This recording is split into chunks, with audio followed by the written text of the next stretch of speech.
आज इतिहास है, प्राचीन इतिहास। प्राचीन इतिहास में क्या पढ़ेंगे? मौर्य साम्राज्य के बारे में पढ़ेंगे, ठीक है। उससे पहले हम चर्चा करेंगे थोड़ा मौर्य वंश से पहले का वंश। मौर्य वंश से पहले का वंश नंद वंश था और नंद वंश के संस्थापक के थे महाबला नंद थे। और नंद वंश के सबसे अंतिम जो शासक हुए महान, वो क्या हुए हैं? घनानंद हुए हैं। और घनानंद के समय में कहा जाता है कि एक परिसर हुआ था, यज्ञशाला हुआ था, और यज्ञशाला में चाणक्य क्या कर दिया गया है? अपमानित कर दिया गया है, ठीक है। चाणक्य क्या किया गया है? अपमानित किया गया है। वही अपमानित का बदला लेने के लिए चाणक्य ने प्रण ठाना था कि हम नंद वंश के पतन कर देंगे, ठीक है। उसी के क्रम में आगे काम करते रहा। तो वही बात हुआ कि जब चंद्रगुप्त चाणक्य जब जा रहा था तो उनको चंद्रगुप्त नामक एक बालक मिला था, और उसी बालक को तक्षशिला में शिक्षा दीक्षा दे करके शिक्षा दीक्षा दो उद्देश्य दिया गया था।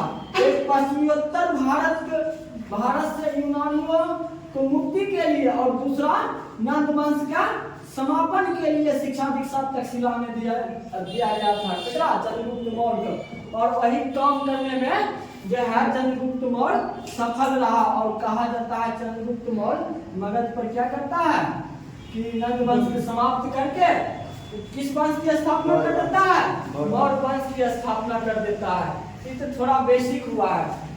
अब देखिए मौर्य साम्राज्य कहता है कि जो होता है मौर्य साम्राज्य का अगर ड्यूरेशन की बात कहा जाए तो 322 ईसा पूर्व से लेकर के 184 ईसा पूर्व तक चलता है, ठीक है। पूरा अगर डायनेस्टिक की बात कहा जाए, साम्राज्य की बात कहा जाए, ड्यूरेशन की बात कहा जाए तो 322 से लेकर के और 184 ईसा पूर्व के बीच में चलता है। कहा जाता है इस बार नंद वंश पतन करके मगध पर मौर्य वंश के स्थापना जो करते हैं चंद्रगुप्त मौर्य करते हैं। और कहा जाता है मौर्य वंश की राजधानी कहाँ हुआ करता था उनके समय में? तो पाटलिपुत्रा हुआ करता था। और मौर्य वंश का राज चिन्ह क्या हुआ करता था? तो मयूर, मोर हुआ करता था। और मयूर सबसे पहले मौर्य वंश का राज चिन्ह है, किसने बताया था? तो गुरोन वेडेल ने बोला था कि मयूर है मौर्य साम्राज्य का कौन सा राज चिन्ह है। अगर ये पूरा वंश मौर्य वंश की बात कहा जाए तो मौर्य वंश के जो प्रथम शासक हुए हैं ना तो चंद्रगुप्त मौर्य हुए हैं। और सबसे महान जो शासक हुए हैं ना वो हुए थे अशोक। और सबसे अंतिम मौर्य वंश के शासक जो हुआ था वो हुआ था बृहद्रथ। क्या हुआ था? बृहद्रथ हुआ था मौर्य वंश के सबसे अंतिम शासक। अब जब मौर्य वंश पढ़ रहे हैं तो मौर्य वंश की जानकारी हमको कहाँ से मिलता है? सबसे पहले ही जानने की बात करते हैं कि प्राचीन काल में हम जितना भी पढ़ते हैं, जितना भी डायनेस्टिक या सभ्यता पढ़ते हैं, तो उस समय का या तो साहित्यिक स्रोत से जानकारी मिलेगा या उस समय जो आए विदेशी व्यक्ति जो हैं, यात्री हैं, उनके विवरण से पता चलेगा, या उस समय के जो अभिलेख लिखवाया गया है या शासक द्वारा जो भी अभिलेख लिखवाया गया है वो अभिलेख उस समय की जानकारी मिलता है, ठीक है। तो हमको मौर्य वंश जानकारी के लिए सबसे पहले है साहित्यिक स्रोत, इससे हमको जानकारी मिलता है। दूसरा है विदेशी यात्री का विवरण से भी हमको मौर्य साम्राज्य की जानकारी मिलता है, और अभिलेखीय साक्ष्य। तो एक एक करके हम देखेंगे इसमें कि कैसे कैसे किससे क्या क्या मिलता है। सबसे पहले साहित्यिक स्रोत है। साहित्यिक स्रोत कहने का मतलब हुआ कि उस समय भारत में जो उपलब्ध किताब थे, ठीक है, तो उस समय एक सबसे फेमस और सबसे प्रथम था अर्थशास्त्र, ठीक है। और अर्थशास्त्र के लेखक के थे तो अर्थशास्त्र के लेखक खुद कौटिल्य, विष्णुगुप्त या चाणक्य हुए थे। और कहा जाता है अर्थशास्त्र किस पर पुस्तक था? राजनीतिक और प्रशासन पर लिखा गया पुस्तक था, ठीक है। ऐतिहासिक पुस्तक नहीं है बल्कि राजनीतिक और प्रशासन पर लिखा गया पुस्तक है। इससे हमको क्या मिलता है? मौर्य वंश के बारे में जानकारी मिलता है। इससे हमको मौर्य वंश के बारे में जानकारी मिलता है। दूसरा है बौद्ध ग्रंथ। बौद्ध ग्रंथ से हमें मौर्य वंश की जानकारी मिलता है। बौद्ध ग्रंथ में कौन कौन है? तो महावंश है, दीपवंश है, ये सब जो है पुस्तक से हमको कौन चीज मिलता है? मौर्य वंश की हमको जानकारी मिलता है। जैन ग्रंथ है, जैन ग्रंथ में कल्पसूत्र है, और परिशिष्ट पर्वन है। कौन कौन है? कल्पसूत्र है और परिशिष्ट पर्वन है। इससे भी हमको किस चीज का मिलता है? मौर्य साम्राज्य के बारे में जानकारी मिलता है। जैसे कल्पसूत्र के रचनाकार के थे भद्रभाव थे, परिशिष्ट पर्वन के रचनाकार के थे तो हेमचंद्र थे। ठीक है। एक और पुस्तक है मुद्रा राक्षस। ठीक है। मुद्रा राक्षस के जो लेखक हुए हैं विशाख दत्त होते हैं और मुद्रा राक्षस से भी एक नाटक का पुस्तक है। इससे भी मौर्य वंश की जानकारी मिलता है और इसी में सबसे पहले जिक्र किया गया है चंद्रगुप्त मौर्य जो है नंद राजा के पुत्र बताया गया है इस पुस्तक में। इस पुस्तक में चंद्रगुप्त मौर्य को किनका पुत्र बताया गया है? तो नंद राजा का पुत्र बताया गया है। ठीक है। ये हुआ साहित्यिक स्रोत से जानने का मौर्य वंश का उपलब्ध साक्ष्य हुआ है। अब विदेशी यात्री इस समय कौन कौन विदेशी यात्री आए थे और मौर्य वंश के बारे में लिखे, ये हमको जो विवरण मिलता है वो विदेशी यात्रियों के विवरण से मिलता है। सबसे पहला आते हैं मेगास्थनीज, सबसे प्रामाणिक है मेगास्थनीज। मेगास्थनीज ने पटना के प्रशासन में पाटलिपुत्रा के प्रशासन पर एक पुस्तक लिख दिए थे इंडिका। और इंडिका जिस भाषा में लिखे थे वह ग्रीक भाषा था। वर्ड इंडिका लिखे थे। इंडिका किस भाषा में है? ग्रीक लैंग्वेज में लिखा गया पुस्तक है और पाटलिपुत्रा के प्रशासन के बारे में लिखा गया है। उस समय और है जैसे एरियन है, प्लूटार्क है, स्ट्रेबो है, जस्टिस है और प्लिनी है। इस सब के विवरण से हमें मौर्य वंश की जानकारी मिलता है। क्या एरियन हो गए हैं, प्लूटार्क हो गए हैं, स्ट्रेबो हो गए हैं, जस्टिन हो गए हैं। इस सब के जानकारी से हमको क्या मिलता है? मौर्य वंश का जानकारी मिलता है। यहाँ तक एरियन और प्लूटार्क ने सेंड्रोकोटस शब्द दिया था और कहा जाता है स्ट्रेबो और जस्टिस ने एरियन और प्लूटार्क ने एंड्रोकोटस दिया था। ठीक है। और स्ट्रेबो और जस्टिस ने सेंड्रोकोटस दिया था। और यही सेंड्रोकोटस का पहचान सबसे पहले सर विलियम जोन्स ने चंद्रगुप्त मौर्य से कर दिया है। इसको यही सेंड्रोकोटस का पहचान सबसे पहले सर विलियम जोन्स ने किसके साथ किया था? चंद्रगुप्त के साथ किया था कि सेंड्रोकोटस और नहीं कोई चंद्रगुप्त कर थे, सर विलियम जोन्स ने किया था। और एक बात देखते हैं सिकंदर के समकालीन। ठीक है। सिकंदर के समकालीन कौन कौन से इतिहासकार आए जो मौर्य वंश की जानकारी मिलता है? तो सबसे पहला था निरियार्कस। ठीक है। निरियार्कस आए थे। दूसरा है सिक्रिएटस। ठीक है। और तीसरा थे अरस्टिबुलस। ये सब आए थे और इन सब का विवरण से हमको कौन से मिलता है? मौर्य साम्राज्य की जानकारी मिलता है। ठीक है। ये हो गया है विदेशी यात्रियों के विवरण से हमको मौर्य साम्राज्य की जानकारी मिलता है। अब तीसरा देख लेते हैं साहित्य अभिलेखीय साक्ष्य। अभिलेखीय साक्ष्य में कहा गया है अशोक का अभिलेख सबसे प्रामाणिक अभिलेख है और रुद्रदामन के जूनागढ़ अभिलेख। जूनागढ़ अभिलेख, जूनागढ़ के अभिलेख से भी मौर्य वंश का हमको जानकारी मिलता है। और इसी में जूनागढ़ अभिलेख में कहा गया है कि सौराष्ट्र प्रांत में सुदर्शन झील बनाया गया था किनके द्वारा? चंद्रगुप्त मौर्य के द्वारा। और अशोक के द्वारा नहर बनाया गया था वहीं पर। ठीक है। और अशोक के अभिलेख में अगर कहा जाए तो अशोक का अभिलेख के अंतर्गत जो होता है पहले अभिलेखों का अध्ययन को एपिग्राफी कहा जाता है। कौन सी कहा जाता है? एपिग्राफी कहा जाता है। और अशोक का अभिलेख में जो अभिलेख पढ़ा गया है, ठीक है, कौन लिपि पढ़ा गया था? तो ब्राह्मणी लिपि पढ़ा गया था। तो लिपि पढ़ने वाले के थे? जेम्स प्रिंसेप थे। ठीक है। के थे? जेम्स प्रिंसेप सर्वप्रथम अशोक का अभिलेख में पढ़े थे। और यहाँ तक आर.डी. भंडारकर हैं। क्या है? डी.आर. भंडारकर। डी.आर. भंडारकर ने अशोक के अभिलेख के आधार पर इतिहास लिख डाला था। और डी.आर. भंडारकर एक इतिहासकार हैं, वैसे इतिहासकार हैं जो अशोक के अभिलेख के आधार पर उनका इतिहास लिख दिया है। ये बड़ा महत्वपूर्ण है। ठीक है। और डी.आर. भंडारकर अब तनिक जानते हैं मौर्य वंश के उत्पत्ति के बारे में। मौर्य वंश के उत्पत्ति के बारे में बहुत सारे विद्वान और बहुत सारे पुस्तक अलग अलग आए हैं, ठीक है। जैसे मुद्रा राक्षस एक पुस्तक है, विशाखा दत्त में लिखे थे, ये लिखे हैं विशाखा दत्त में लिखे हैं। उसमें चंद्रगुप्त मौर्य को यानी मौर्य वंश के जो संस्थापक हैं उनको शूद्र बताया गया है, ठीक है। क्या बताया गया है? शूद्र बताया गया है। यहाँ तक कि जो अस्पुनर महोदय हैं, जो राजा प्रसाद की खोज किए हैं पटना से, कुम्हरार से, उन्होंने कहा कि वंश के संस्थापक थे पारसिक थे। क्या थे? पारसिक हुआ करते थे वंश के संस्थापक। लेकिन सबसे अधिक फेमस हुए थे कौन? मान हुआ बौद्ध ग्रंथ और जैन ग्रंथ में उनको क्षत्रिय बताया गया। और हाल फिलहाल में सर्वाधिक मत यही है कि मौर्य वंश की उत्पत्ति एक क्षत्रिय ने किया था, ठीक है। अब तनिक मौर्य वंश के प्रथम शासक के बारे में पढ़ लेते हैं। मौर्य वंश के संस्थापक के थे तो चंद्रगुप्त मौर्य थे, ठीक है।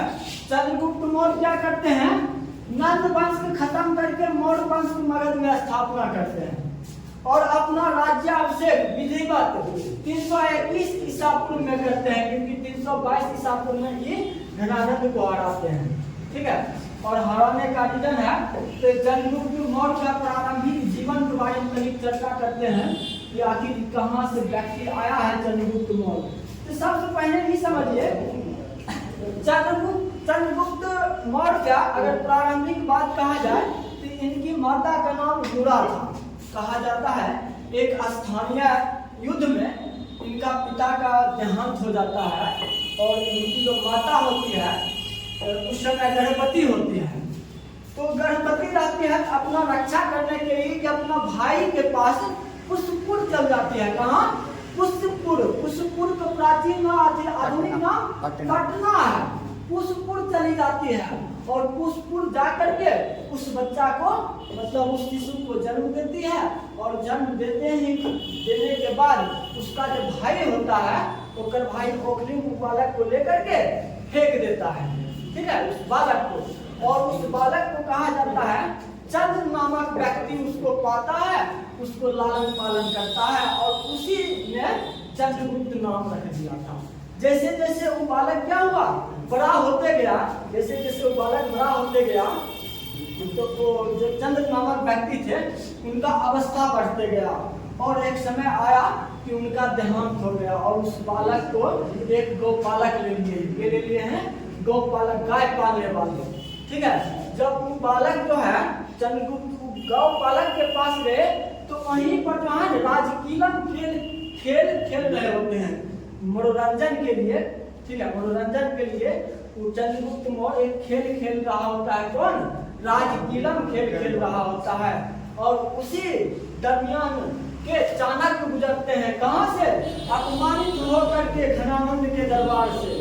तो वो बच्चे को क्या करते हैं? देखते हैं प्रतिभा को बहुत धनी आदमी है, तो क्योंकि उन्होंने नंद वंश के समूले नाश करने का वचन लिया था, वही बच्चा को लेकर के बाल्यावस्था में उनको लेकर के तक्षशिला में उनका शिक्षा दीक्षा 6 या 7 वर्ष करवाए। और तक्षशिला जो करवाए थे ना शिक्षा दीक्षा, वो 2 उद्देश्य से करवाए थे। एक यूनानी के प्रभाव पश्चिमोत्तर भारत से खत्म करने के लिए, दूसरा नंद वंश के समापन के लिए। जब कहा जाता है शिक्षा क्या होता है, जब इनका शिक्षा खत्म होता है तो पहले कहा जाता है मगध पे आक्रमण करते हैं। तो पहली युद्ध सबसे पहले मगध पर, लेकिन मगध पर जब आक्रमण करते हैं तो हार जाते हैं। जब मगध पर आक्रमण करने कभी आता है तो ये अपन जो है सपोर्ट मतलब सहायता मांगता है सिकंदर से, लेकिन सिकंदर नहीं देता है, ठीक है। तो इनको 2 उद्देश्य से शिक्षा दिया गया है, यूनानी शासक को देश से बाहर करने के लिए और नंद वंश को पतन करने के लिए, ठीक है। अब देखिए यूनानी शासक को देश से बाहर करने के लिए क्यों? तो सबसे पहले हम आपको क्या बताएं, सबसे पहले मगध पर करता है, देखकर सहायता क्रस मांगता है सिकंदर से, लेकिन वो नहीं देता है तो वो हार जाता है। तब उनको कहा जाता है जब वो हार के लौट रहा होता है तब चाणक्य और चंद्रगुप्त मौर्य एक परिवार मतलब एक घर में जब रुकता है तो वही घर में तो कोई बालक मतलब अपनी होकर माता उसको खाना खिला रही होती है, वो बालक खीर हो चाहे रोटी हो, उसको बीच से खाना स्टार्ट करता है तो कहता है तुम बीच चंद्रगुप्त मौर्य हो गया है।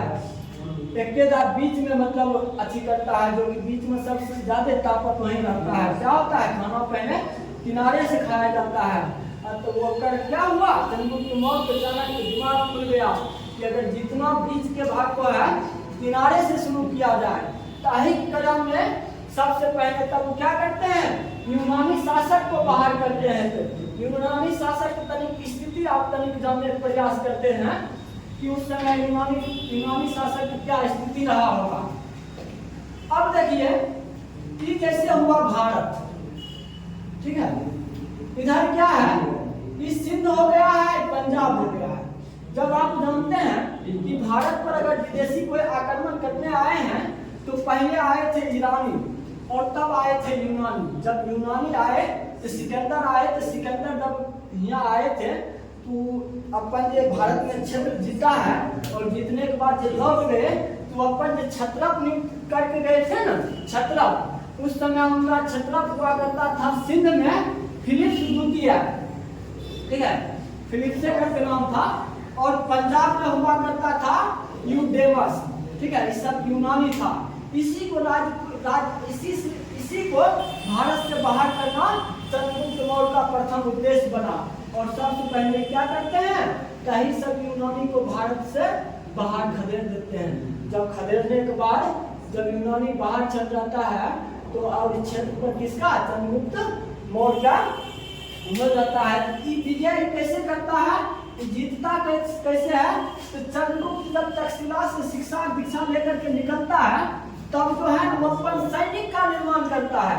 और सैनिक में क्या होता है, चोर होता है, शास्त्रोजीवी होता है, प्लेक्स होता है, इस सब को मिला करके वो एक सैनिक का निर्माण करता है। और उसी सैनिक को जस्टिन महोदय ने डाकुओं का गिरोह कह डाला था। क्या कहा डाला है, डाकुओं का गिरोह कहा डाला, किसने, जस्टिन महोदय ने।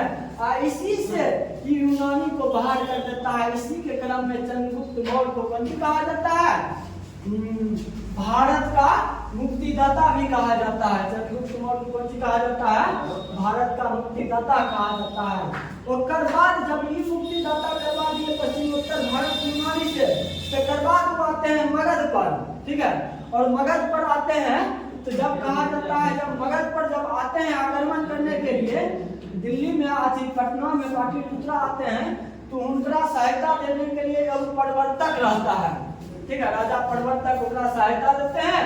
और उस सहायता से क्या करता है, नंद वंश का घरानंद को हरा करके, नंद वंश को समाप्त करके मौर्य वंश की स्थापना कर देते हैं। और यही की क्रम जब वो अपना राज्य अभिषेक करके मगध की गद्दी पर बैठते हैं तब इनका दूसरा जो है ना सबसे फेमस युद्ध होता है सेल्यूकस निकेटर के साथ। अब सेल्यूकस निकेटर से क्यों हुआ, इसको भी थोड़ा समझना है। तो सेल्यूकस निकेटर आप जानते हैं कि भारत में जब आया था सिकंदर, तो सिकंदर के जो उत्तराधिकारी हुए, क्षत्रप हुए, उन सब लौट गया। लेकिन उधर जो यूनान में एक जो है ना क्षत्रप जो है ना पूरा अपने आप को पूर्वी देश का उत्तराधिकारी समझता था। उसी के क्रम में कहा जाता है सेल्यूकस निकेटर भी अपन भारत पर अपन हिस्सा समझता था, इसीलिए क्या कर दिया, भारत की ओर चला आया था। किससे युद्ध करने के लिए, चंद्रगुप्त मौर्य से युद्ध करने, क्योंकि ये सब जो है ना सिकंदर द्वारा जीता हुआ क्षेत्र था जिस पर चंद्रगुप्त मौर्य ने कब्जा कर लिया था। यही के क्रम में सेल्यूकस निकेटर से युद्ध होता है चंद्रगुप्त मौर्य। कब होता है, 305 ईसा पूर्व या 4 ईसा पूर्व में होता है। कब, 304 या 305 ईसा पूर्व में होता है। जब युद्ध होता है कहा जाता है अंततः युद्ध का जो है युद्ध संधि में बदल जाता है। और संधि कब होता है, 303 ईसा पूर्व में होता है। कब होता है, तो 303 ईसा पूर्व में संधि होता है। और इस संधि स्वरूप क्या होता है, तो सेल्यूकस निकेटर को पुत्री की शादी चंद्रगुप्त मौर्य के साथ कर दिया जाता है। एक पुत्री क्या होती है, एक पुत्री का नाम होता है हेलेना, ठीक है। और कहा जाता है हनुमा का शादी के बाद दहेज 4 गो शहर इसको दिया जाता है, सीरिया दिया जाता है, कंधार दिया जाता है, मकरान दिया जाता है, काबुल दिया जाता है। 4 गो शहर दे दिया जाता है किसको? चंद्रगुप्त मौर्य को दिया जाता है। और चंद्रगुप्त मौर्य बदले में 500 हाथी सेल्यूकस निकेटर को देते हैं। क्या देते हैं? तो 500 हाथी सेल्यूकस निकेटर को देते हैं। और कहा जाता है सेल्यूकस निकेटर ने भारत के प्रथम राजदूत मेगास्थनीज को कहाँ भेजते हैं? पाटलिपुत्रा भेजते हैं। और यहीं पर मेगास्थनीज भारत का प्रथम कोची बनता है? भारत का प्रथम राजदूत बनता है। ठीक है, राजदूत बनता है। कहाँ भेजा गया? तो पाटलिपुत्रा भेजा गया। और एक पाटलिपुत्रा पर एक पुस्तक लिख दिए हैं इंडिका। ठीक है, अब तनिक देख लेते हैं चंद्रगुप्त मौर्य के जीवन की महत्वपूर्ण बात। साम्राज्यवादी शासक हुआ और कहा जाता है चंद्रगुप्त मौर्य सर्वप्रथम व्यक्ति था जिसने दक्षिण भारत पर आक्रमण सबसे पहले किया अपना साम्राज्य विस्तार के लिए। अगर कहा जाए दक्षिण पर सर्वप्रथम आक्रमण करने वाले तो ही चंद्रगुप्त मौर्य थे। और अपना साम्राज्य विस्तार के क्रम में जो है चंद्रगुप्त मौर्य पश्चिमोत्तर भारत में भी अपना साम्राज्य विस्तार किए थे। इसकी जानकारी हमको कौन चीज मिलता है? तो रुद्रदामन के जूनागढ़ अभिलेख से मिलता है। और इसी अभिलेख में चर्चा किया गया है कि जो है न चंद्रगुप्त मौर्य सौराष्ट्र का एक गवर्नर हुआ करते थे, उप गवर्नर क्या हुआ करते थे? पुष्पतिश हुआ करते थे। उन्हीं के निर्देशन में ठीक है सौराष्ट्र में सुदर्शन झील का निर्माण करवाए थे के चंद्रगुप्त मौर्य करवाए थे। ठीक है, और कहा जाता है क्या करवाए? पुष्पगुप्त वैश्य करवाए हैं। दूसरा अगर देखा जाए कि अंतिम समय में चंद्रगुप्त मौर्य ठीक है अंतिम समय में मगध में अकाल पड़ गया था। और अकाल पड़ने के बाद क्या हुआ कि अपना उत्तराधिकारी घोषित कर दिए किसको? बिंदुसार। और अपने कहाँ चल गए हैं? पदभाव के साथ दक्षिण भारत में चल गए। और दक्षिण भारत में जैन परंपरा के संलेखना विधि के द्वारा ये अपन क्या करते हैं? जीवन को त्याग देते हैं। तो अगला महत्वपूर्ण शासक ये गुप्त मौर्य वंश के बना है वो बिंदुसार बना है। ठीक है, बिंदुसार के बारे में देख लेते हैं। बिंदुसार का अगर कहा जाए माता का नाम दुर्वरा या दुर्धरा था। ठीक है, और बिंदुसार अगर कहा जाए उपाधि तो उपाधि में उसको शत्रु विनाशक कहा गया है, भद्रशाल कहा गया है और सेन कहा गया है। सब एक उपनाम था। और कहा जाता है कि कोई कमजोर शासक नहीं था। उनके समय में 16 नगरों तथा राजाओं के इसने हराया था। इसका कहानी पर जिक्र मिलता है लेकिन सटीक प्रमाण नहीं मिलता है। ठीक है, और बिंदुसारे के समय में कहा जाता है कौन सी? तक्षशिला में दो बार विद्रोह हुआ था। ठीक है, तो किसको गए थे? कौन उसको दबाने गए थे? अशोक और सुसीम को भेजे थे। सुसीम और अशोक को भेजे थे तक्षशिला के विद्रोह को दबाने के लिए। और तक्षशिला किसने बसाया था? तो राजा तक्ष ने बसाया है तक्षशिला को। ठीक है, और बिंदुसारे के समय में कहा जाता है तो सीरियाई नरेश कि सब राजा का अपना अपना विदेश नीति था। तो वही जो है सब पहला विदेश नीति सेल्यूकस निकेटर के साथ स्थापित होता है। तो वही सीरिया का नरेश अंतियोकस थे। अंतियोकस ने अपना राजदूत भेजा कहाँ? मगध में भेजा है, यानी मौर्य वंश में भेजा है। तो कितना भेजा थे? डायमेकस को भेजा था। और अहिम कहा जाता है बिंदुसार और अंतियोकस के बीच में मैत्री संबंध भी रहा था। मैत्री संबंध के कारण बिंदुसार ने 3 चीज मांगे थे सीरियाई नरेश से। मदिरा मांगे थे, अंजीर और एक दार्शनिक मांगे थे। लेकिन सीरियाई नरेश अंतियोकस ने 2 चीज भेजवा दिया था, मदिरा और अंजीर। और दार्शनिक को नहीं भेजवा पाया क्योंकि उनके राज्य के देश के विरोध था, इसलिए नहीं भेजवा पाए थे। और इन्हीं के समय कहा जाता है मिश्र नरेश हुआ करते थे टॉलमी फिलाडेल्फस। ठीक है, बिंदुसारे के समय में टॉलमी फिलाडेल्फस थे। अपना एक राजदूत भेजे थे किसको? डायनियोसियस को भेजे थे। कहाँ में? और कहा जाता है अगर पूरा बढ़िया समीक्षा किया जाए तो चंद्रगुप्त मौर्य जो प्रधानमंत्री हुए थे चाणक्य हुए थे, और चाणक्य कुछ दिन कुछ समय के लिए चाणक्य जो है कुछ समय के लिए बिंदुसार के भी प्रधानमंत्री बने रहे, लेकिन जब उनका मृत्यु हो जाता है तो अगला प्रधानमंत्री क्या बनता है? खल्लाटक बनता है। बिंदुसार के समय में क्या होता है? प्रधानमंत्री खल्लाटक होता है। और यही कहा जाता है बिंदुसार के दरबार में आजीवक संप्रदाय के व्यक्ति रहते थे के परिव्राजक होते थे, और यही परिव्राजक से कौन सी कर लेते हैं? आजीवक संप्रदाय की शिक्षा दीक्षा प्राप्त करते हैं के बिंदुसार करते हैं। और कहा जाता है बिंदुसार जब पूरा प्रशासन जो चलाते थे वो 500 सदस्य का एक मंत्री परिषद के द्वारा चलाते थे। कौन थे? 500 सदस्य एवं मंत्री परिषद के द्वारा अपन प्रशासन चलाते थे। और कहा जाता है अंतिम समय में बिंदुसार क्या करता है? बिंदुसार अपना उत्तराधिकारी घोषित करता है सुसीम को। ठीक है, सुसीम क्या? लेकिन बिंदुसार के बारे में कहीं देख लेते हैं। बिंदुसार जो है ना, बिंदुसार 16 वो पत्नी हुआ करती थी। कहते हैं 16 वो पत्नी, और 16 वो पत्नी में 101 पुत्र हुआ करता था। ठीक है, क्या वो 16 वो पत्नी में 101 पुत्र हुआ करता था। और जब कहा जाता है जब जो है अंतिम अवस्था में अपन उत्तराधिकारी किसको बनाने को चाहता है?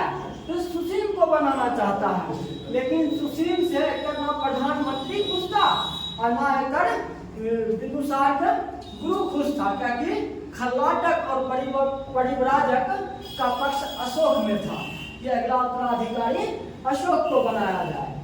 ठीक है, तो क्या करता है जिस समय इसका देहांत होता है बिंदुसार का, ठीक है, उस समय जो है सुसीम होता है कहाँ? तो सुसीम होता है तक्षशिला में। और जखने खल्लाटक और परिव्राजक अशोक के पक्ष में था, इधर क्या करता है? अशोक को गद्दी पर बैठा देता है। ठीक है, तो सुसीम जब आ रहा होता है तो रास्ते में क्या करता है? अशोक के सैनिक सब जमीन के लिए खाई खोद करके उसमें अग्नि प्रज्वलित कर देता है।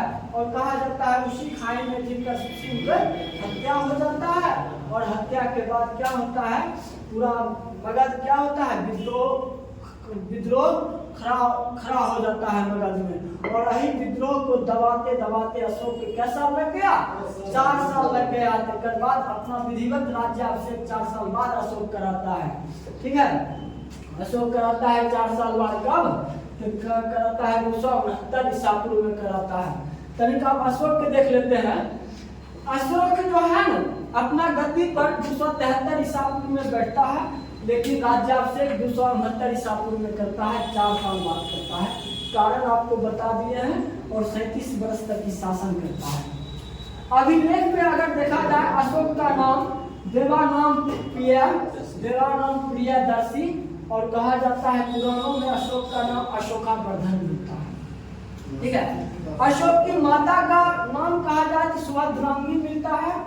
ठीक है, और सुभद्रांगी जो होती है वो कहाँ होती है? चंपा के ब्राह्मण होती है। ठीक है, और उसका प्रारंभिक नाम होता है धर्मा होता है। ठीक है, और कहा जाए इसी से अशोक का जन्म होता है, सुभद्रांगी से। ठीक है, बिंदुसार को बता ही दिए हैं 16 रानी में 101 पुत्र हुआ करता था, उसमें सबसे बड़ा पुत्र के था सुसीम था। अशोक को बहुत सारे पत्नी हुई। अशोक जब उज्जैन जा रहा था तो सबसे पहला शादी करता है महादेवी से, और महादेवी से 2 पुत्र का जन्म होता है, महेंद्र और संघमित्रा। और यही महेंद्र और संघमित्रा अशोक अपना विदेश नीति के तहत बौद्ध धर्म को प्रचार प्रसार करने के लिए कहाँ भेजा था? श्रीलंका भेजा था। कहाँ? श्रीलंका भेजा था। अब देखिए अगर अशोक की उतना अभिलेख की बात कहा जाए तो अभिलेख में एकमात्र पत्नी का जिक्र किया गया है कारुबाकिका का। ठीक है, अशोक के उतना अभिलेख में उतना पत्नी में सिर्फ एक पत्नी का जिक्र मिलता है कारुबाकिका का। वो किस अभिलेख में? कौशाम्बी या लघु स्तंभ लेख में मिलता है। और इसी कौशाम्बी के लघु स्तंभ लेख को रानी का अभिलेख कहते हैं। और इसमें कहा गया है कारूबाकी का किसकी माता था? तो तीवर की माता था। कहा जाता है अभिलेखीय साक्ष्य में उसका एक पुत्री की भी जानकारी मिलता है। किस अभिलेख में? तो रुंगमिन देही अभिलेख, नेपाल में पड़ता है रुंगमिन देही अभिलेख। उसमें अगर पुत्री का जिक्र मिलता है चारुमती की। कारूबाकी का पत्नी थी और चारुमती पति थी, पुत्री थी। ठीक है। और अशोक जो है शासक बनने से पहले तक्षशिला और उज्जैन का उप गवर्नर रह चुका था, यानी राजा हुआ रह चुका था। ठीक है। अहिंसक प्रशासन क्या सैनिक क्या इस सब का शिक्षा प्राप्त किया कि प्रशासन कैसे चला जाए, कोई देश कैसे चलाया जाए। ठीक है। अब तनी अशोक का राज्याभिषेक देख लेते हैं। तो प्रारंभ में कहा गया है अशोक जब राज्याभिषेक करवाया है तो निनोनगा भाई हत्या करके करवाया है। लेकिन बहुत सारे इतिहासकार आधुनिक कहते हैं कि हो सकता है गलत भी बात हो और गलत भी होना भी चाहिए। ठीक है। तो क्यों होना चाहिए? तो क्या कि अशोक के जब अभिलेख है 5वां अभिलेख में तो जो है भाई बहन की चर्चा किया गया है, इसीलिए आधुनिक इतिहासकार कहते हैं हो सकता है कुछ भाई का हत्या किया हो लेकिन 99 भाई का हत्या नहीं किया हो, क्योंकि अगर हत्या सब भाई कर देता तो 5वां अभिलेख जो अभिलेख अशोक स्थापित किया उसमें भाई बहन का जिक्र नहीं होता। ठीक है। तो बिंदुसार सुशील को राजा बनाना चाहता था लेकिन अशोक को बना बैठा। कौन सी चीज बताइए दी है आपको। तो अब क्या करता है कि जब 4 साल बाद राज्याभिषेक करवाता है 269 में, तो 269 में जब राज्याभिषेक 8वें वर्ष में कलिंग प्रयोग करता है 261 ईसा पूर्व। और कलिंग की युद्ध की जानकारी हमको कहाँ से मिलता है? अशोक के 13वें शिलालेख से मिलता है। ठीक है। और कहा जाता है उस समय तक अशोक चंड अशोक हुआ करता था। और इस युद्ध में कहा जाता है कलिंग के युद्ध में 1 लाख सैनिक को उन्होंने मृत्यु घात उतार दिया और 1.5 लाख से अधिक सैनिक को बंदी बना लिया। सोच सकते हैं, बंदी 1.5 लाख और मृत्यु 1 लाख, यानी 2.5 लाख व्यक्ति की एकदम परास्त कर देता है। और इतना नरसंहार को देखता है अशोक, इससे उसका हृदय द्रवित हो जाता है। चंड अशोक छोड़ अब धम अशोक पर कहानी करने लगता है। यानी अब मारपीट इसी युद्ध के बाद वो मारपीट हत्या को त्याग कर एक धार्मिक व्यक्ति बन जाता है। और अहीं के चलते अशोक महान हो गया है। किसके वजह से? वो अपना धर्म के वजह से अशोक जो है ना अशोक महान बना है। किस वजह से? अपना धर्म नीति के वजह से। अब जो अपना साम्राज्य विस्तार करने लगा था ना अशोक, तो चंड अशोक के भांति नहीं, धर्म अशोक के भांति वो साम्राज्य विस्तार कर रहा था। और धर्म नीति का जब अनुसरण किया है ना, धर्म का प्राकृतिक रूपांतरण ही धर्म कहलाता है। और धाम जिस धाम मतलब कि धाम जहाँ से ग्रहण किए तो बौद्ध बने थे। और बौद्ध बने थे किनके अथी पर? उपगुप्त के अनुसार क्या बने हैं? बौद्ध धर्म अपनाए थे। और जिस धर्म के नीति अपनाए और प्रचार प्रसार भी करवाए, अपना जनता को सिखाना चाहते हैं कि अब हम चंद अशोक नहीं, हम अशोक रहे, हम राजा हैं, मेरा काम है जनता को भलाई करना और मेरा काम है आपको सही रास्ता दिखाना। ठीक है। इसके लिए धर्म नीति का अनुसरण किए और धर्म नीति को अपना शिलालेख, स्तंभ लेख, गुहा लेख में छपा के जहाँ जनता निवास करता था, इनका साम्राज्य था या साम्राज्य से बाहर था, वहाँ पर इन्होंने उल्लेखित किया, लिपिबद्ध किया। और एकरा के लिए ठीक है धर्म को पालन करे, ओकरा के लिए प्रचार प्रसार किए। ठीक है। प्रचार प्रसार किए और कहा जाता है खुद राजा अशोक ठीक है धर्म यात्रा किए, मतलब धर्म को फैलाने के लिए वो खुद अपने से यात्रा किए। वो अपने से यात्रा जहाँ जहाँ वो अति बौद्ध का जितना भी महत्वपूर्ण स्थल है वहाँ वो अपने से अशोक गए थे, धर्म यात्रा किए थे। और कहा जाता है इसी के क्रम में वो अपना चारुमती के साथ नेपाल गए थे और नेपाल में पटना और ये पटना में थी जगह पे नगर भी स्थापित किए थे। और अही के क्रम में जब रुम्मन दही गए थे तो रुम्मन दही के धर्म प्रचार के लिए तो रुम्मन दही में क्या करते हैं तो हुआ क्या करते हैं कम कर देते हैं, 1/6 से कितना कर देते हैं 1/8 कर देते हैं। ठीक है। ये सब उनका धर्म नीति था। धर्म नीति के प्रचार प्रसार के लिए महामात्र की नियुक्ति किए थे, नेतृत्व किए थे और प्रत्येक महामात्र को कहे थे कि 5 वर्ष के बाद राज दौरा पर जाए, जनता से हालचाल पूछे। ठीक है, बहुत सारे काम किए, लोक कल्याणकारी के लिए भी काम किए, चिकित्सा का व्यवस्था करवाए। ये सब जो पढ़ेंगे ना, अशोक के शिलालेख, स्तंभलेख और गुहालेख में इसका डिटेल से वर्णन करेंगे। ठीक है, तो अब देखा जाए अशोक के साम्राज्य विस्तार। अशोक कहते सब जगह जीता था अपना धर्म के अनुसार, चाहे देश हो, चाहे उनके साम्राज्य का जितना हिस्सा हो या साम्राज्य से बाहर हो, सगुन उसका बोलबाला चल रहा था। ठीक है, वो किसके कारण? तो उनका धर्म नीति के कारण। लेकिन जब कश्मीर अपना साम्राज्य विस्तार के लिए प्रचार प्रसार के लिए गए थे, तो कश्मीर में एक नगर की स्थापना करवाए थे। कौन सी? श्रीनगर के कौन सी तट पर? तो झेलम के तट पर श्रीनगर की स्थापना करवाए थे। और कहा जाता है जब नेपाल गए थे तो नेपाल में देवपट्टनम और ललितपट्टनम नामक नगर की स्थापना करवाए थे। और कहा जाता है वो बिहार में भी साम्राज्य विस्तार किए। बिहार से प्रत्येक जानकारी मिलता है। लाहौरिया, अनुराग, लाहौरिया, नंदा, सब उनका क्या है? अभिलेख है। और अफगानिस्तान में वो अपना अथी किए थे। अफगानिस्तान की जानकारी वहाँ का अफगानिस्तान में एक अभिलेख मिलता है सरेकुना। ठीक है, इससे जानकारी मिलता है अफगानिस्तान भी इनके अधीन समय था। अब तनी अशोक उत्तराधिकारी देख लेते हैं। अशोक कहा जाता है अपने बाद में बौद्ध धर्म अपना लिया है, तो एक बाद जो उत्तराधिकारी हुए तो उतना समर्थ नहीं हुए। उसके बाद जो हुआ ना, मौर्य साम्राज्य धीरे धीरे पतन की ओर चलते चला गया। कहा जाता है अशोक के बाद कुणाल आया और कुणाल के बाद दशरथ। और दशरथ एक ऐसा व्यक्ति था जो अशोक जैसा उपाधि धारण करता है। और वही कहता है दशरथ के बाद उसका पुत्र आया संप्रीति। और संप्रीति एक ऐसा बौद्ध धर्म का व्यक्ति है जो जैन धर्म में लाया था। संप्रीति और चंद्रगुप्त मौर्य जैन धर्म की अनुयायी थे। और कहा जाता है मौर्य वंश के सबसे अंतिम शासक हुए न बृहद्रथ हुए। और बृहद्रथ के जो सेनापति हुआ है पुष्यमित्र शुंग हुआ था। यही सेनापति बृहद्रथ की हत्या करके मगध पर शुंग वंश की स्थापना कर देता है। ठीक है, तो अगला अगर प्रशासक के बाद राजा की बात करेंगे तो अगला वंश पढ़ेंगे, अभी शुंग वंश पढ़ेंगे। लेकिन एक और भी जान लेते हैं कि अशोक क्या नाम अशोक किस किस अभिलेख से मिलता है।